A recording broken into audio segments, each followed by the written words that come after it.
Call this Ways and Means meeting to order. You all want to rise and join me in the pledge? I pledge allegiance to the flag of the United States of America and to the republic for which it stands, one nation, under God, indivisible, with liberty and justice for all. Roll call, please. Mr. Morrow? Here. Mr. Harrington? Here. Mr. Maryhill? Here. Mr. Gardner? Here. Mr. Depot? Here. Mr. Farabee? Here. Mr. Blades? Here. Mr. McNally? Here. Mr. Skozavala? Mr. Cannon? Here. Mr. Pleady has been excused. Mr. Moore? Here. Mr. Marnell? Here. Mr. Whitson? Here. Mr. Grinnell? Here. Mr. Connell? Here. Mr. Gilliland? Here. And Mr. Preston? Here. Thank you. We have no guests to speak, so we'll move right into resolutions. Mr. Chairman, before we get started, I'd like to request a moment of silence for a individual that passed away. She was a public health employee, and she passed away this morning. Her name was Lisa Kump. Very appropriate.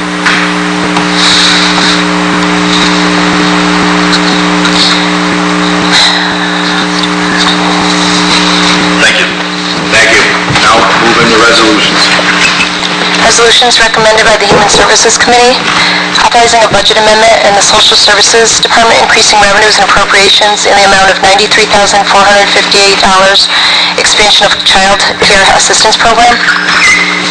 Moved by Mr. Connell, second by Mr. Gardner. Any discussion? If not, all in favor? Aye. Opposed? So carried. Authorizing a budget amendment in the Social Services Department, increasing revenues and appropriations in the amount of $24,999, non-residential Stop Domestic Violence Grant. Somebody want to move that? Mr. Maryhill, second. Mr. Grinnell. Any discussion? If not, all in favor? Aye. Opposed? So carried. Authorizing the appointment of Carolyn Seischer as a member of the Essex County Community Services Board for a term effective August 3rd, 2015 to December 31st, 2015, and as a member of the Community Services Board Alcohol and Substance Abuse Subcommittee for a term effective August 2nd, 2015 to December 31st, 2017. Moved by Mr. Maryhill. We have a second. Mr. Marnell. Any discussion? All in favor? Aye. Opposed? So carried. Authorizing the appointment of Julie Trombley as chairperson of the Essex County Public Health Advisory Committee, Professional Advisory Committee. Moved by Mr. Blades. Do we have a second? Mr. Grinnell. Any discussion? All in favor? Aye. Opposed? So carried. Adopting and approving quality improvement reviews and policies and procedures for the Certified Home Health Agency and preventive services approved by the PAC. Moved by Mr. Connell. Do we have a second? Mr. Maryhill. Any discussion? Not, all in favor? Aye. Opposed? So carried. Resolutions recommended by the Public Safety Committee, authorizing the Emergency Services Department to hire 4 per diem dispatchers. Moved by Mr. Gilliland. Second by Mr. Moore. Any discussion? Mr. Skozavala. Dan, these are competitive positions, correct? So how does that work with a per diem? They would still have to come off that list? Yeah, they would still have to come off of a list. Again, ultimately, it would depend on whether there is a current list in place. If there's not, they would be provisional or pending a test. But yeah, it makes it problematic because they are competitive class position. Thank you. Any further discussion? Not, all in favor of the motion? Aye. Opposed? So carried. Authorizing to apply for and accept FY 2015 Unified Hazard Mitigation Assistance Program Grant. Moved by Mr. Gilliland, second by Mr. Whitson. Any discussion? If not, all in favor? Aye. Opposed? So carried. Authorizing a grade step increase in probation officer titles and increase in hours from 37.5 to 40 hours per week in the probation department. Moved by Mr. Moore, seconded by Mr. Gilliland. Any discussion? I know myself, even though I am one of the most fiscally conservative people here, this is something that is needed to happen for quite some time. They desperately need this in the probation department. They do an outstanding job. further discussion? Well, Mr. Palmer might be... First, Mr. Palmer. Again, I gave you all a breakdown of what it actually entails, this resolution, so, Dan will be able to use that for the final resolution at regular, but I just wanted you to be aware it's about $53,000 over the course of a full year increase to the department.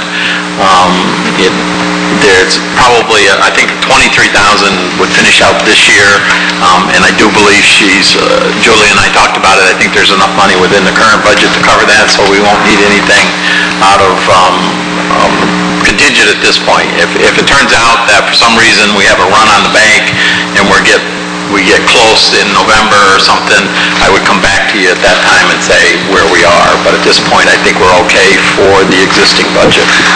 Mr. Morrow. Well, that's similar to what I was going to say, but the way the resolution reads, it doesn't say in there that the director is also getting a raise, because the question I asked last week, it brings the director or the officer's salary so close to the director's.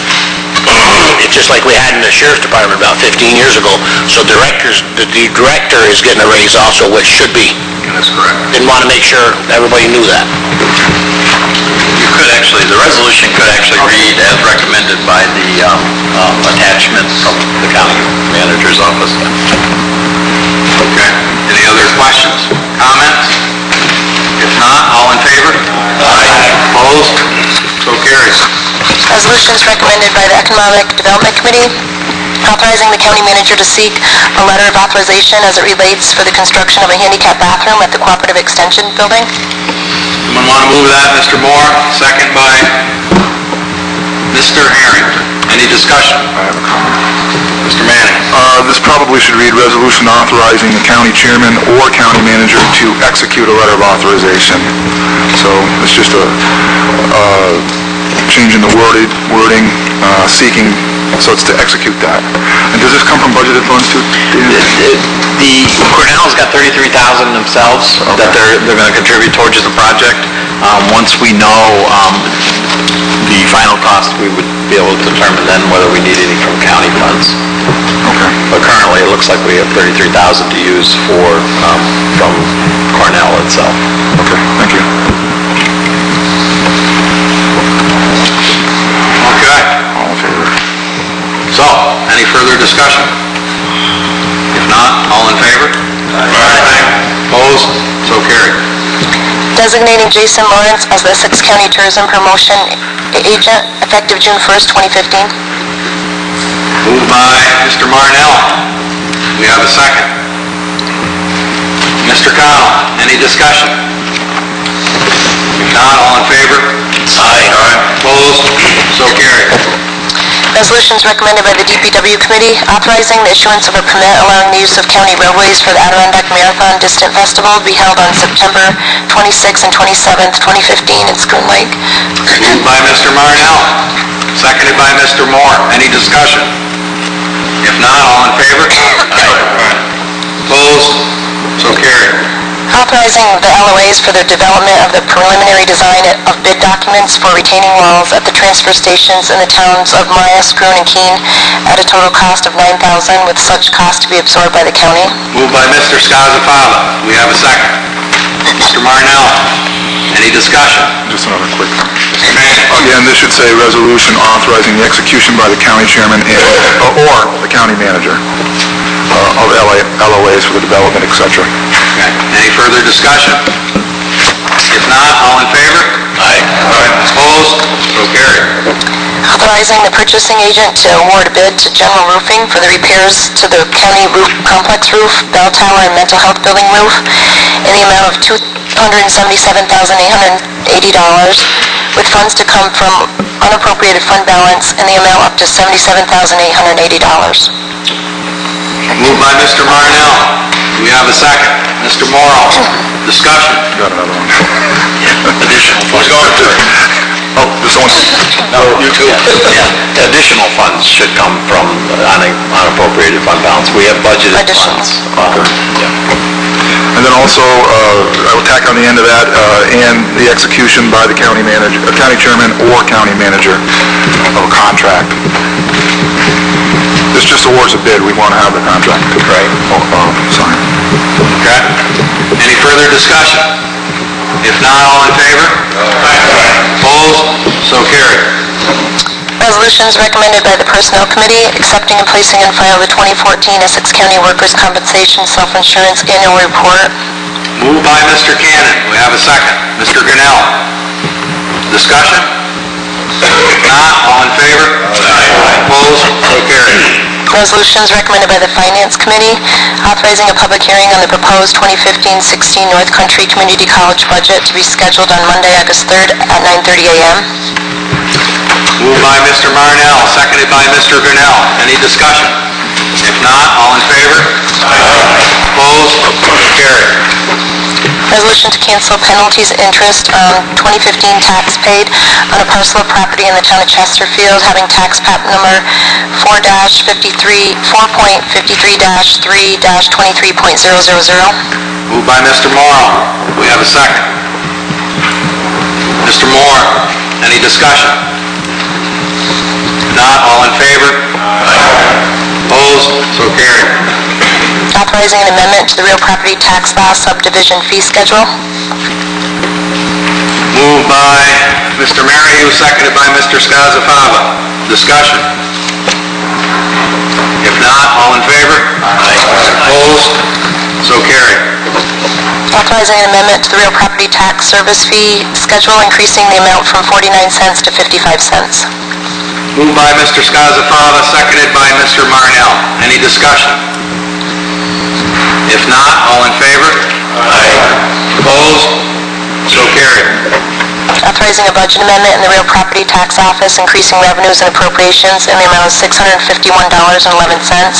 Payment of maintenance aid to the towns of Elizabethtown and Westport. Moved by Mr. Merrhew, second by Mr. Connell. Discussion. Mr. Connell. Yeah, I just want to point out that the county is receiving some additional aid through this because of all, when we did the contract with the county to have them do our assessment in our two towns, within that resolution was if aid came through, which we knew it was going to, the state law didn't change, then a portion went to the county and a portion went to the two towns. Any further discussion? If not, all in favor? Opposed? So carried. Authorizing a budget amendment in the Public Health Department, increasing revenues and appropriations in the amounts of $15,000 carryover of Creating Healthy Places grant, $36,513 for carryover of Federal Public Health Ebola pandemic preparedness grant, and $25,300 carryover New York State Health Foundation grant. Moved by Mr. Blades. Do we have a second? Mr. Harrington. Any discussion?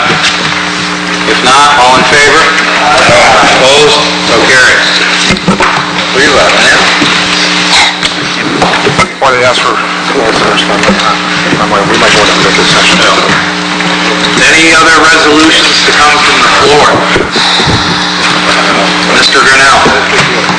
Yes, Mr. Chairman, I think it's been brought forth in the news over the last few days that New York State municipalities are going to be looking at a tax cap figure somewhere under 1%, 0.7. And I'd like to see Essex County come together and be the first to offer a resolution to the governor and the legislature that this be abandoned for the Adirondack Park. The governor has made a lot of issue that the tax cap is reasonable and sensible for the state of New York, and I don't completely disagree with that if you can grow your assessment rolls and your tax base. In the Adirondack Park, we're handicapped with the fact that we can only develop about 13% of our available land. We are handicapped in the fact that we don't have the opportunity to grow our assessment rolls because we can't develop like the rest of the state. And I just feel this is a completely out-of-line number for any municipality in the Adirondack Park, and I'd like to see a resolution come from this board that states that and the reasons that we feel that way, and get it out to every municipality in the state, not just the park.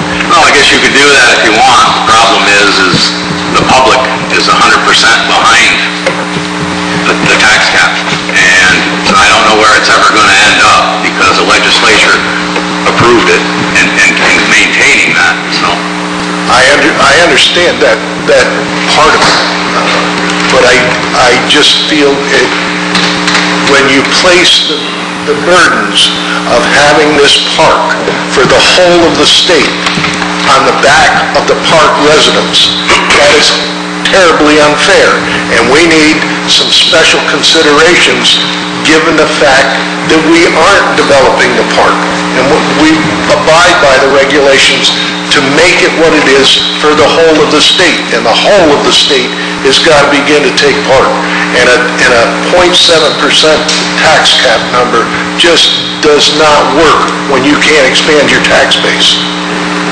Mr. Scozzafano.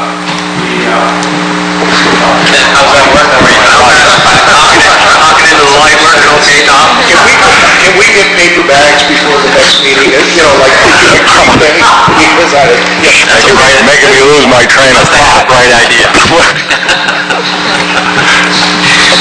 The public is not necessarily totally in favor of the 2% cap, because I think we've seen it in most of our communities, certainly our schools, that the level of services also that we offer, or mandated to offer, continue to decline.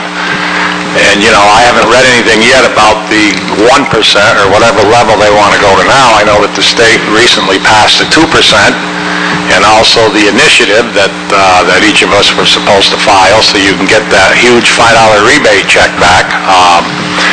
So, I mean, I think that Bill's on the right track with the resolution, but I think the resolution should clearly state also that they need to reduce the level of mandated services that are placed upon every school district, every town, every county.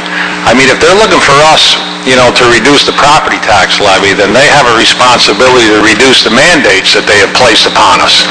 And not only that, the revenues that we generate, we see from our court system, our town clerk fees, our hunting light, and so on, they keep the bulk of all we have become agents for the state. And even though we have to pay for those positions and fund those offices through the property tax, they collect the bulk of the revenues. So there's so much inequity going on here that I agree with Bill. We need to craft a resolution that clearly states that, you know, everybody sitting here is in favor of reducing the property tax burden, but they're making it an impossibility to do, so we're taking the heat from both ends. Yeah, I don't disagree with you. I'm a firm believer in the tax cap, but I don't disagree that everybody's painted with a pretty broad brush. I know that in my town, the 8 years I've been there, we've been cutting that entire 8 years, and there's really nothing left to cut. Exactly. So I don't disagree, but I think, in my opinion, it needs to be a carefully worded resolution. I mean, in my town hall now, there's 3 people. And yet I got the comptroller saying, you know, you need to have segregation of duties within that office. Well, how the hell do you have segregation of duties when you can't afford to hire the people? So, I mean, it's just insane what they're trying to do here. We've all tried to live within that 2% cap, but to continue to pound on us, make themselves look good, why we take the brunt of the beating, and we also have to reduce services that our constituents and that we're mandated to provide. Mr. Connell? Yeah, but any resolution that we may do, it's got to address the levy, because the cap is on the levy. Our assessments can go up millions of dollars. It's our levy that can't go over 2%. So the resolution needs to address the levy.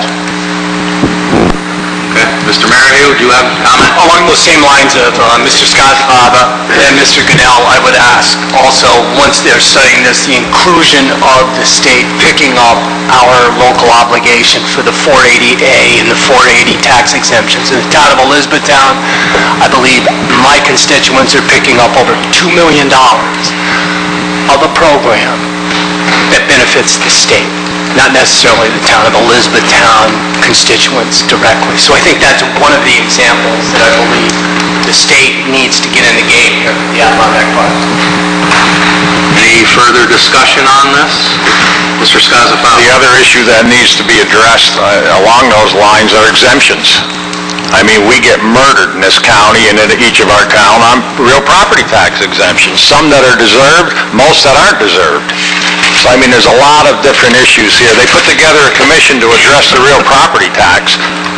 They didn't even touch the tip of the iceberg on that. I mean, it's been an ongoing issue for the past 20 years, and to hammer the towns and the schools and the counties and the villages on this cap, it's just not going to do it. So, Mr. Grinnell, I guess I would say to you, if you want to put together a resolution and maybe circulate it, maybe we could come up with something we could all agree on? Okay? Absolutely. Thank you. Thank you. Anything else before we go to Dan? I do have one. As we've talked about at the nutrition building, the mold problem that's there, we did go out to bid for the removal of mold within the kitchen coolers in that area. We had 4 bids. Optech Environmental Services bid $12,577. Indoor Air Technologies bid $13,120. Millstone Remediation bid $29,650, and FiberTech Environmental bid $72,000. The recommendation from us is to go with Optech Environmental Services, $12,577. They've done work for us in the past. They've done a good job. There's no reason why we wouldn't recommend them, but that's the recommendation from the purchasing department, is to award to Optech Environmental Services for the mold removal at the nutrition building. You want a resolution to that effect? Please. Someone want to move that? Mr. Moore, second by Mr. Depot. Any discussion? If not, all in favor? Opposed? So carried. That it, Dan? That's it. I want to, before we get to Mr. Manning, I just want to publicly say a big thank you to all the emergency service and the people that were involved in that huge fire in Lake Placid over the weekend. I myself was out of town, so I wasn't there for it. I know I spoke with several of my department members that were there, and it is through nothing but a lot of hard work that they saved Main Street. Because if you saw any of those pictures in the proximity of those buildings, it was a real, true, heroic effort. So just a big thank you to everybody that was involved in that effort. Mr. Manning. I'd like to ask for a brief executive session to discuss a Level 3 communications lawsuit. Someone want to move that? Mr. Blade, seconded by Mr. Gardner. All in favor? Aye. Opposed? Better now. Carried.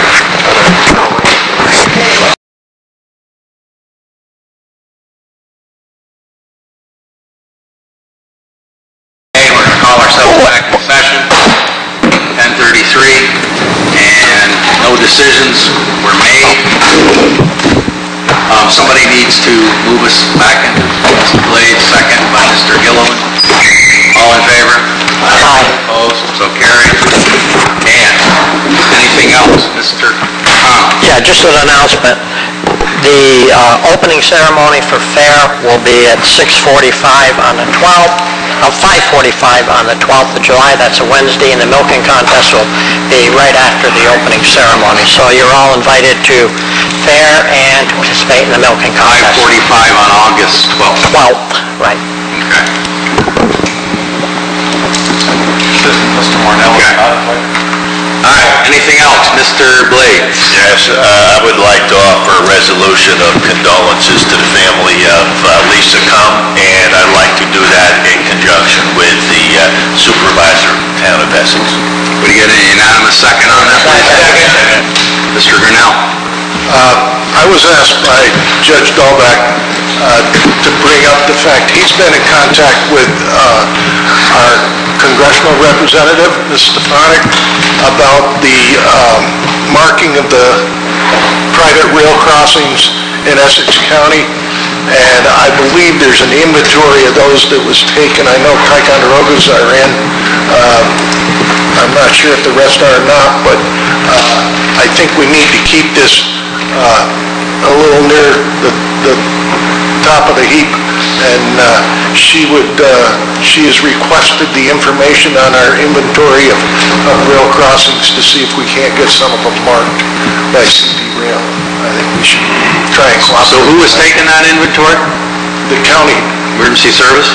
Yeah, I believe it was emergency services. Yeah, I'm pretty sure it was emergency services that we put them into. Yeah, I suspect down. Yeah, we'll follow up with that. Thank you. Anything else to come before us? If not, we stand adjourned.